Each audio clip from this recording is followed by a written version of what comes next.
It's a wonderful view, isn't it? You have grown, haven't you? It looks a great painting, doesn't it? The words in blue are all question tags, and question tags go at the end of sentences. Or do they? Would you be shocked to find out that question tags can go at the start of sentences too? Because in these examples, they can. Isn't it a wonderful view? Haven't you grown? Doesn't it just look a great painting? And this is one of 12 grammar rules that are going to shock you. Rules that don't follow the patterns that you've been taught, yet English speakers use all the time in their daily conversations. Question tags can go at the start when 3 conditions are fulfilled. Firstly, you're being emphatic. You're trying to add extra emphasis to what you're saying.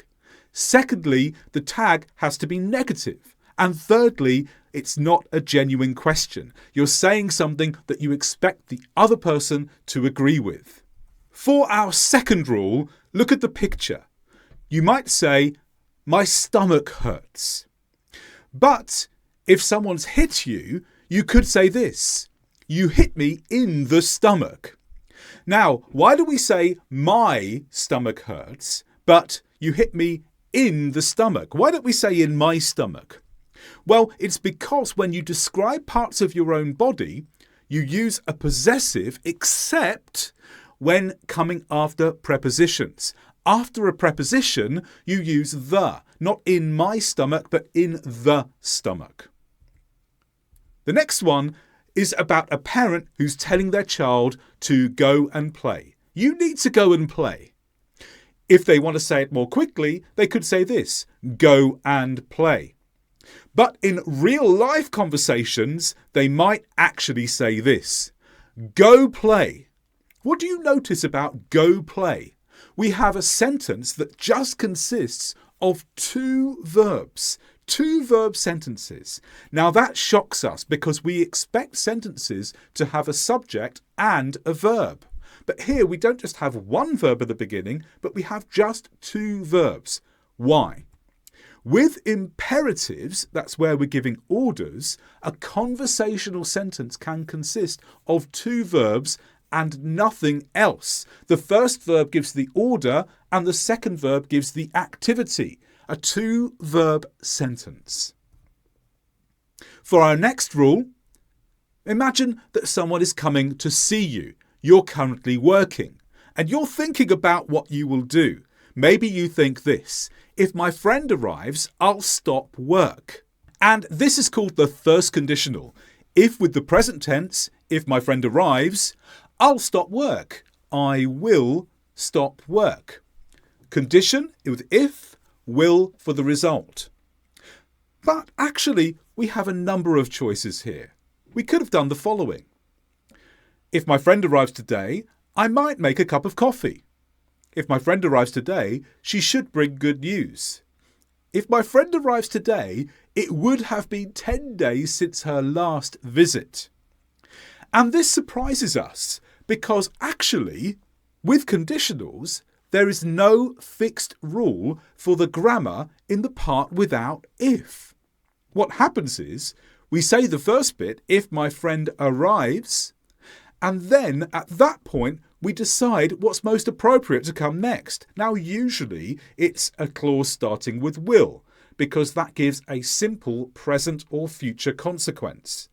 But we could add all kinds of thoughts here. Modals, and even the third conditional ending would have been, if it's appropriate. So with if sentences, don't think that there are a set number of rules that you have to follow. Think that when you get to the end of the if part, then add the bit which is appropriate for the meaning you intend to convey. And that might be a clause with will, but it could be something else, as you've seen here. Now, there's lots more to learn about grammar, which is contained in my course called Perfect English Grammar, which has lessons, exercises, speaking practice, and progress tests. Over 40 hours of content. And if you join this course, you will get my feedback on your writing for free. You can send me a sample of your writing and I'll tell you how you can improve your grammar further based upon what you've written. For the 5th grammar point in this video, look at these two girls. She's as tall as her twin sister. Now look at their exam results. They're as clever as can be. Now there's a difference here, isn't there? As tall as means the same as, but as clever as can be does not mean the same as. As with as usually means the same amount, but as with as can be means the maximum amount. So if you add can be after as clever as, it means the maximum amount of being clever. For number 6, we're asking this question: who can enter the museum? Here's a range of possible answers. Some of you, none of you, all of you. Quantity words can usually go before of you. But there's a difference with the next example. We welcome you all is correct, but we welcome you none or we welcome you some is not used. Quantity words can go before of you, as we mentioned, but only all can come after you, not other possibilities. With number 7, look at this man and look at the amazing place that he owns. And he says, I'm the owner. If he's giving a bit more detail, he could say, I'm the business owner. He could even say, I'm the holiday park business owner. What do you notice about the 4 words in bold? They're all nouns. Now, normally we have adjectives to describe nouns, but nouns can describe nouns too. And not just one, it can be as many as necessary. Multiple nouns can be used in the place of adjectives to describe the main noun. There's no limit on this. So nouns can be adjectives too. For number 8, look at the person on the platform. He looks like Donald Trump, doesn't he? And according to Trump, the USA is amazing. Now that's according to Trump. Could we say that about ourselves? Well, no. I couldn't say according to me. Why not? That's because when you use according to, this could be followed by the third person, so he, she, it or they, but we never use it with the first person singular. You never say according to me. For number 9, look at this bowl of rice. Now, we're taught not to say a rice, aren't we? It's just, can I have rice, please? Rice is uncountable, so we don't use the article a in front of it. Or is that always the case? Because actually, there are some cases where you can. For example, this is a rice that is different to any other types that you've tasted before. Why can we use a in front of rice here? Well, it's because you could use a or un before uncountable nouns to mean a type of, to distinguish from other types of the noun. Because there are different types of rice all over the world. There's rice from one country, there's rice from another.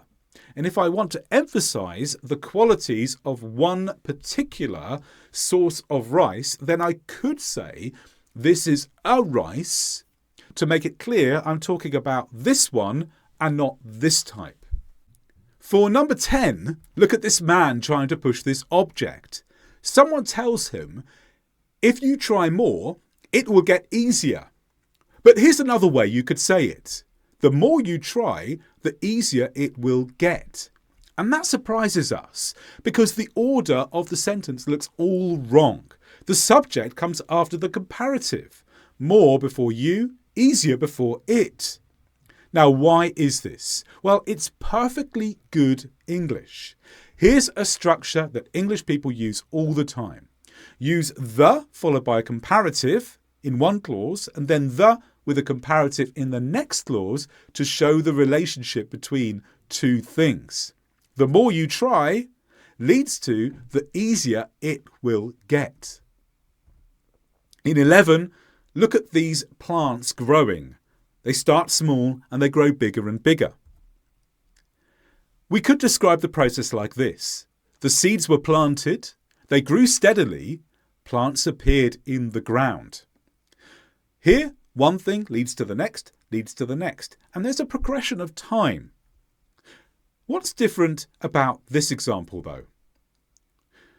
They were planting the seeds were growing steadily, the plants were coming out of the ground.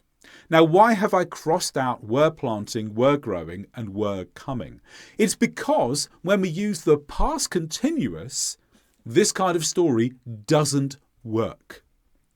The past simple can make time go forward, but with the past continuous, time doesn't move. The purpose of the story at the top was to show a progression of events. The seeds were planted perhaps in 1 month. They grew steadily the next month. Plants appeared in the ground in the following month. In each of these sentences, we use the past simple, and the past simple is fine to make time go forward. But past continuous sentences simply tell you what is happening in a particular moment. You can't make time go forward by having a sequence of past continuous sentences. You need time phrases or the past simple to make time go forward. If you have one past continuous sentence after another, you just stay in that particular moment in time. So the example here doesn't work. And for number 12, look at these children. They're coming out of school. But a conversational way of saying this might be, look, out they come. Here we've put out at the beginning. Why have we put a preposition at the beginning of the sentence? Doesn't that surprise us or shock us to see it in that position? But it's perfectly correct.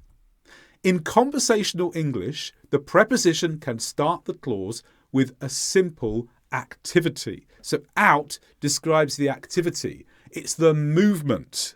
Out they come. They come. How? Out. Out they come.